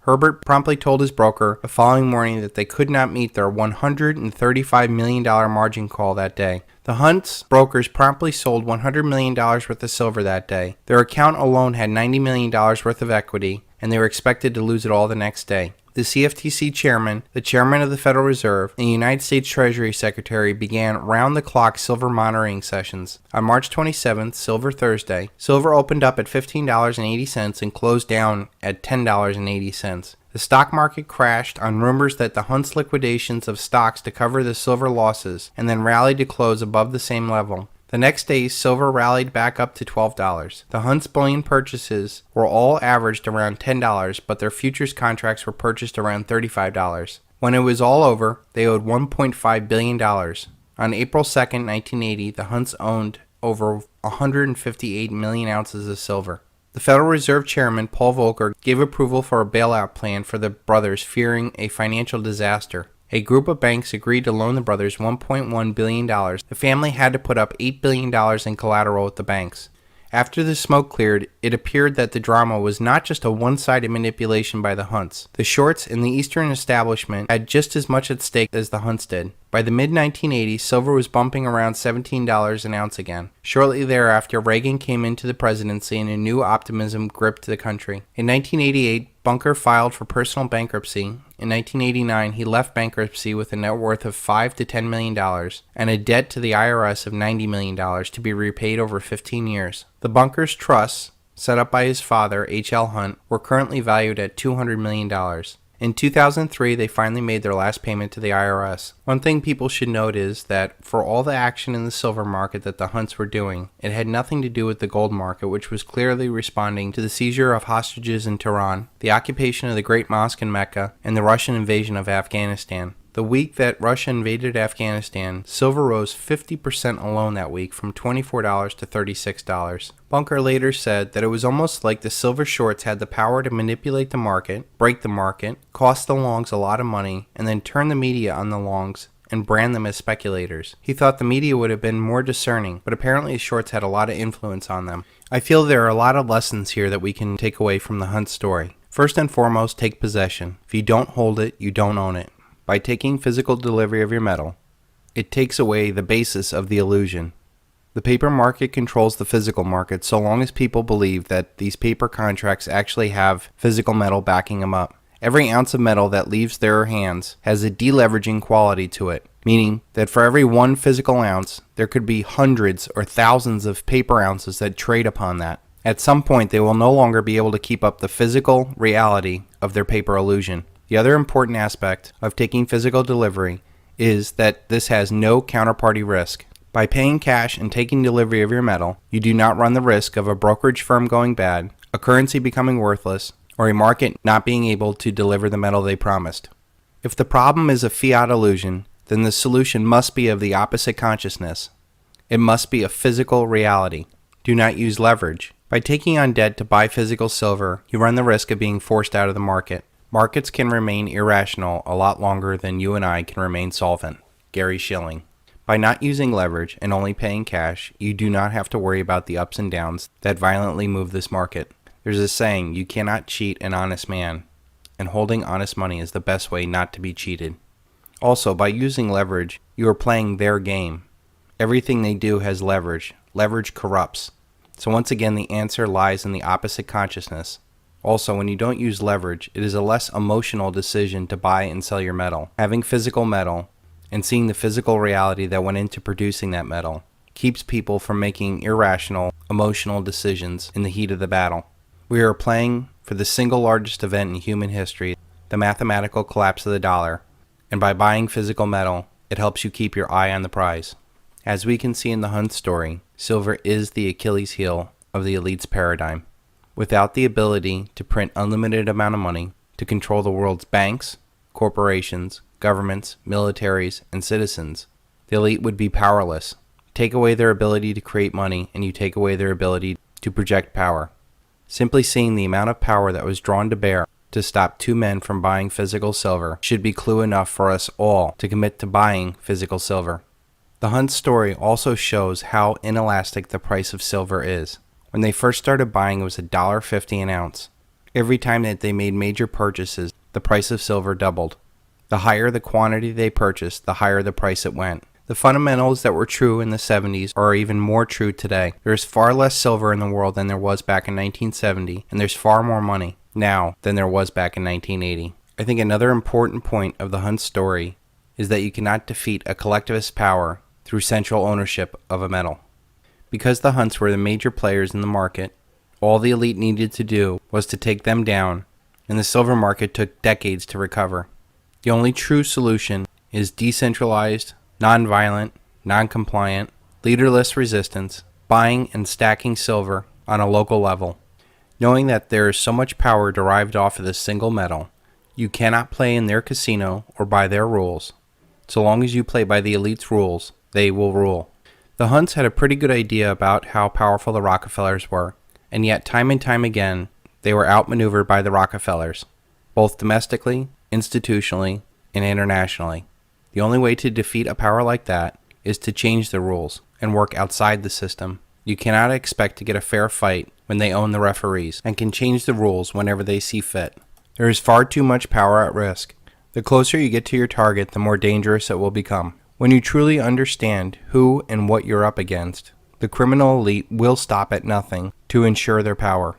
These are men that are complicit in genocide and the theft of the wealth of nations. They are known for changing the rules and changing your reality. That is why the best course of action is to do something outside of their area of expertise. They thrive in secrecy. We must expose them and share this information. They thrive in a centralized fiat system. We must take decentralized action and buy physical. They gain power by spreading debt and death throughout the world. We must secure our future with real, tangible equity and sharing information with peace and understanding. For the major silver players out there, do not underestimate what you are going up against. The Hunt brothers knew full well that they were dealing head-on with the Rockefellers, and yet they decided to play in their casino in the markets that Washington and Wall Street controlled. Even overseas, the New York and Washington establishment has a lot of power, as seen with the assassination of King Faisal and the failed deal with President Marcos when the IMF killed the deal. The Hunts also sought to get a fair trial in the media, which of course is controlled by the New York and Washington crowd. As I showed in The Greatest Truth Never Told, you cannot solve a problem with the same consciousness that created it. What the Hunt brothers were trying to do with their Silver Bullet and Silvershield plan is something that we can all do together. Collectively, we can have just as much influence as the Hunts did, except there's no way to stop us. As the Hunt brothers' story showed, by taking physical delivery, we can play outside the rules and provide a non-violent, non-compliance shift in power that will change the world forever. It is very important to understand that the manipulation of the gold and silver market is a very deliberate one by those that seek to enslave you. If the paper price of silver and gold are severely lower than their actual value, the paper money that the United States and its banks issue is theoretically more valuable relative to gold and silver than it really is. If you push down the price of metals, the US dollar and all of the paper assets that it underlies goes up. This is our current situation, and things that cannot go on forever won't.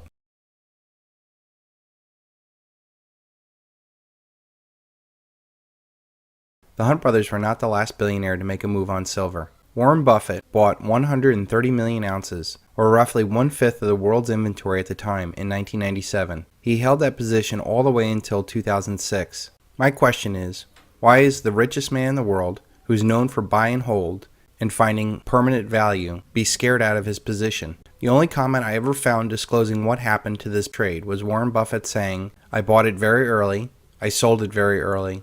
Other than that, it was perfect." Now, I have no proof of this, but I am willing to speculate that at the exact same time that Warren Buffett was forced out of his silver position, he was heavily involved with the AIG scandal with Hank Greenberg. Warren Buffett's General Re took the other side of a lot of shady AIG positions. The deals ended Hank Greenberg in 2005, and yet Warren Buffett escaped with only a $50 million slap on the wrist. Is it out of the realm of possibility to say that Warren Buffett was feeling the heat and offered the elitist insiders his stash of silver to get out of the kitchen? The timing and situation is way too coincidental. And all of this was before AIG stole $186 billion in the biggest bankster bailout ever. Sure. Tim Geithner was the president of the New York Federal Reserve Bank in the fall of 2008. When the Federal Reserve and the Treasury and the White House and the Congress decided to bail out AIG. Right. In the process of that bailing out of AIG, many documents were exchanged. If you went to the bank to borrow money, you'd have to fill out documents. One of the documents AIG filled out said, "We owe X dollars to Goldman Sachs, and we plan on paying them 100 cents on the dollar." According to Bloomberg, emails that came out yesterday say that lawyers for the Federal Reserve Bank said, "We were told to strike this from the form so that AIG would not reveal to the Treasury Department or to the public that this money was going to be paid to Goldman Sachs because that's a politically toxic issue." Goldman Sachs making a fortune, making 100 cents on the dollar with federal funds. Now, if you go to buy a $25 savings bond from the federal government and you falsify the document to acquire that bond, you can go to jail. That's right. If you borrow $185 billion from the government, like AIG did, and you falsify a document, even if the government told you to do so, the people involved can go to jail. According to Bloomberg, one of the people who told them to do so was the now Treasury Secretary Timothy Geithner. And coincidentally, at the exact same time that Warren Buffett supposedly sold his silver, Barclays started the SLV ETF with, guess what, 130 million ounces. I have to admit, I was quite excited when SLV came onto the market in 2006. I love the idea of buying physical silver with the ease of buying a stock. However, it did not take long for rumors to come out that there was not enough physical silver backing the shares and that JP Morgan and HSBC, the largest shorts in the silver market, were also the custodians of that SLV. I then saw SLV as a paper scam to siphon off investment demand out of the physical metal and into another paper Ponzi scheme. SLV in a few short years has increased its reserves to 16 times the original inventory at its inception. I have seen weeks when SLV added 523 tons in 1 week to its inventory and the price of silver didn't move at all. That confirmed my suspicions. Since I have entered politics, I have chiefly had men's views confided to me privately. Some of the biggest men in the United States in the field of commerce and manufacture are afraid of somebody, are afraid of something. They know that there is a power somewhere so organized, so subtle, so watchful, so interlocked, so complete, so pervasive, that they better not speak above their breath when they speak in condemnation of it. President Woodrow Wilson, the president that signed into existence the Federal Reserve. There are more powerful people out there than even Warren Buffett. They are the men that own the world's central banks, and in turn, the world's governments, militaries, corporations, natural resources, and ultimately humanity. Give me the control of the credit of a nation, and I care not who makes the laws. Nathaniel Rothschild. Warren Buffett is now no more than a puppet of those that own and control the paradigm, namely the Rothschilds and the Rockefellers. In 2002, Warren Buffett and Arnold Schwarzenegger traveled to England to meet Jacob Rothschild, 1 year before Arnold became the governor of California. As a paradigm puppet, Warren is allowed to keep his wealth so long as he serves to keep the paradigm intact. Time and time again, he has come to the paradigm's rescue. He spoke words of confidence in 2008. He even bought part of Goldman Sachs. He perpetually toes the line on CNBC with Becky Quick about the value of Americans investing in stocks. He supports Barack Obama and the false left-right paradigm. He is a proponent of Obamacare. He says the wealthy are not paying enough and yet does not offer to pay more, or better yet, expose the system that is rigged to keep us down and profit those that are in control. He is for collectivist ideas like a heavy progressive income tax, the abolition of all rights of inheritance, and the centralization of credit of the state. These are just 3 of the 10 planks of the Communist Manifesto. If you're wondering why supposed capitalists are for these things, it's because it is a concentration of power to the wealthy at the very top. He speaks against derivatives and then invests in them. He complains about our trade deficit and then invests heavily in China. And now he has become a boisterous opponent of gold. If you offered me the choice of looking at some 67-foot cube of gold and looking at it all day, and maybe touching it and fondling it occasionally, and then saying, do something for me, and it says, I don't do anything, I just stand here and look pretty. And the alternative to that was to have all the farmland in the country, everything, cotton, corn, soybeans, 7 Exxon Mobils, just think of that. Add $1 trillion of walking around money. Maybe call me crazy. But not only am I going to call Warren crazy, I'm going to call him irrelevant and a hack. All of those things Warren owns, or says he would rather own than gold, only have value so long as the paper paradigm that he whores for functions. What good is all that farmland, 7 Exxon Mobils, and $1 trillion of Federal Reserve notes if we live in a world where Warren's bosses can create $16 trillion out of thin air, or simply regulate, tax, and even nationalize the companies and land? What good are any of those income-producing assets when we have the mathematically inevitable collapse of the world's first debt-based global reserve currency? What good are those income-producing assets when there is no economy because there is no currency? What good are those income-producing assets in a world full of war, riots, and death? Farmland and oil companies are income-producing asset, and gold is money, wealth protection, and insurance. They serve 2 completely different purposes in the investment world and act counter to each other when times are greedy or fearful.